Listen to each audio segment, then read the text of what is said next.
Next matrix is diagonal matrix. Diagonal matrix is a square matrix. First of all, for diagonal matrix, the matrix must be a square matrix. Square matrix means in which number of rows is equals to number of columns. And why we said square matrix is a diagonal matrix? If all its non-diagonal elements are 0. And what do you mean by non-diagonal elements? Suppose we have a matrix A11, A12, A13 and up to so on. This is a 3 cross 3 matrix in which those elements in which I is equals to j, that is these 3 elements are called diagonal elements and are also called principal diagonal elements. And except these elements, all the elements are non-diagonal elements. If these entries, these non-diagonal elements are 0, then this matrix is called diagonal matrix. And what about the diagonal elements? Diagonal elements may or may not be 0. For example, in this example, all the diagonal entries are non-zero, and in this one diagonal entry is 0. So important is that all the non-diagonal elements must be 0. Whatever whatever the diagonal elements be 0 or non-zero.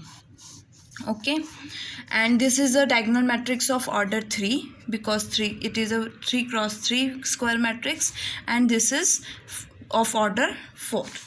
Now next is scalar matrix. Scalar matrix is a diagonal matrix, and for diagonal matrix it must be square matrix and all the non-diagonal elements must be 0.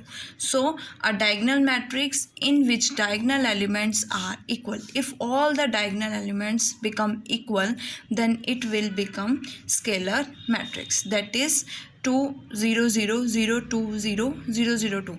In this is a diagonal matrix first of all, and after that all the diagonal elements are all the non-diagonal elements are 0 and all the diagonal elements are equal, so it became a scalar matrix.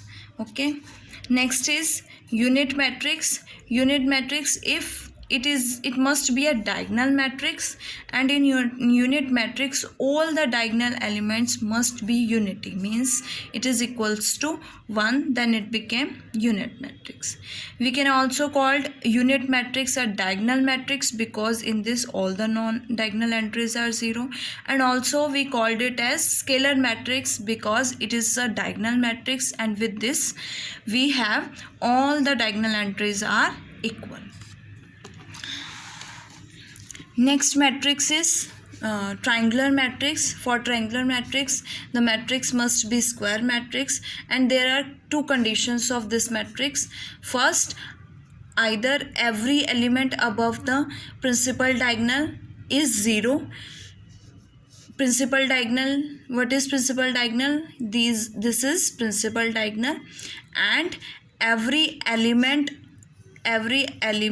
above this or below this, either this is true or this is true. In both cases these are triangular matrix. Now triangular matrix is of 2 types, upper triangular matrix and lower triangular matrix. In upper triangular matrix, if the elements below the principal diagonal are 0, then it is called upper triangle because it makes in upper side a triangle, so it is called upper triangular matrix.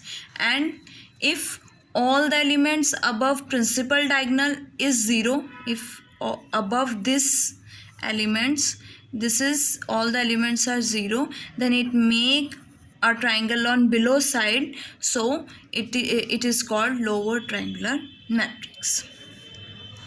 Now next are singular and non-singular matrix.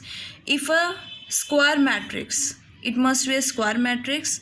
If square matrix is said to be singular if its determinant is 0. If determinant is 0, then it is called singular, and if determinant is non-zero, then it is called non-singular.